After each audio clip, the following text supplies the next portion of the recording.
invisible earthquake. At first, she could not understand.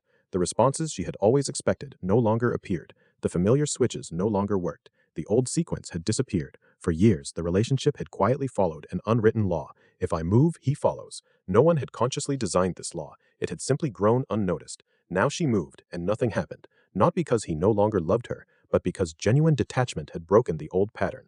This was the real earthquake. Not his silence, but the collapse of a world whose rules no longer explained reality. When the old map no longer works, the mind naturally searches for explanations. At first, she may think, he is angry, he is trying to punish me, he wants me to chase him. But genuine detachment offers no such game. Days pass, weeks perhaps, the same calm remains. The old explanations fail. Then something remarkable becomes possible. An intelligent mind eventually asks a different question. Not, how do I make him return? But, have I misunderstood something about us? This question cannot be forced. It cannot be argued into existence. It appears only after the old map has stopped describing the land beneath one's feet.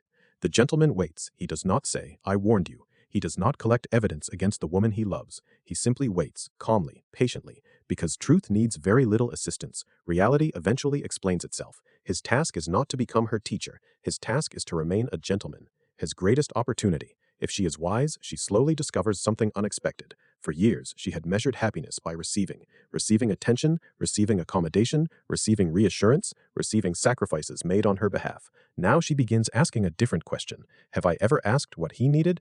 This is not humiliation, it is awakening. Not guilt, but growth. She begins walking upon solid ground instead of pursuing beautiful mirages. She discovers that happiness is not created by continually moving the milestone further away. It is created when both people begin carrying the journey together. What calm is not? Calm is not another strategy. It is not silence designed to create anxiety. It is not emotional theater performed from a different stage. If a man becomes quiet merely to make himself noticed, he is still seeking attention. Only the method has changed. Genuine detachment asks for nothing. It carries no hidden bargain. It seeks no victory. It simply refuses to make another human being responsible for one's inner peace.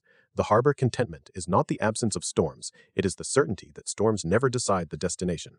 The sea may become violent. The sky may disappear beneath dark clouds. The waves may rise until they seem impossible to cross. Yet the experienced captain does not argue with the sea. He shortens the sails when wisdom requires it. He keeps his hands upon the helm. He neither curses the storm nor worships it. He simply knows that beyond every horizon there remains a shore. So it is with genuine detachment. The gentleman no longer measures the future by today's weather. He knows that fear passes, peace remains, love endures. Whether the voyage becomes calm tomorrow or next year no longer determines his contentment, for he has recovered something more valuable than certainty about another person's behavior.